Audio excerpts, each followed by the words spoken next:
Vaccinated people don't need quarantine.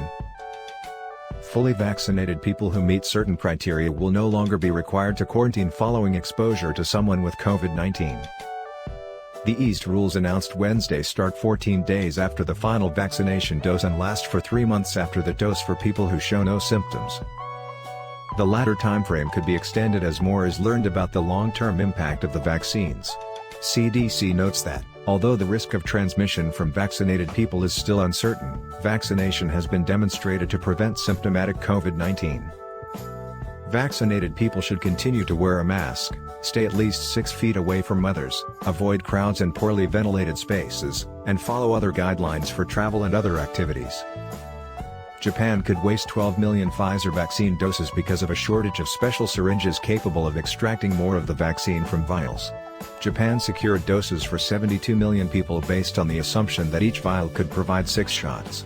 Health officials are scrambling to acquire more of the required syringes. The World Health Organization is recommending that the vaccine developed by AstraZeneca and the University of Oxford should still be used in countries where new variants of the coronavirus are circulating, even as South Africa halts use of the vaccine because of its ineffectiveness against the variants. About 1 in 3 Americans say they definitely or probably won't get the COVID-19 vaccine, according to a new poll that some experts say is discouraging news if the U.S. hopes to achieve herd immunity and vanquish the outbreak. Many expressed doubts about the vaccine's safety and effectiveness. The U.S. has more than 27.2 million confirmed coronavirus cases and 471,000 deaths, according to Johns Hopkins University data. The global totals, more than 107.4 million cases and 2.35 million deaths.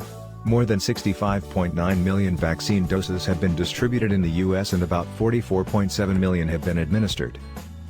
Thousands of workers in New York City's beleaguered restaurant industry hoping to begin getting back to a semblance of normal when indoor dining returns on Friday. Last month, Governor Andrew Cuomo announced that restaurants and bars could allow guests back inside at 25% capacity on Valentine's Day. On Monday, Cuomo moved up opening day to Friday.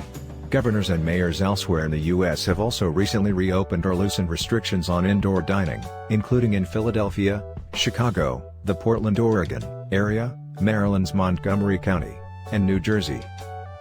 Cases in the United States have fallen to less than half of what they were at last month's peak, and deaths follow case trends.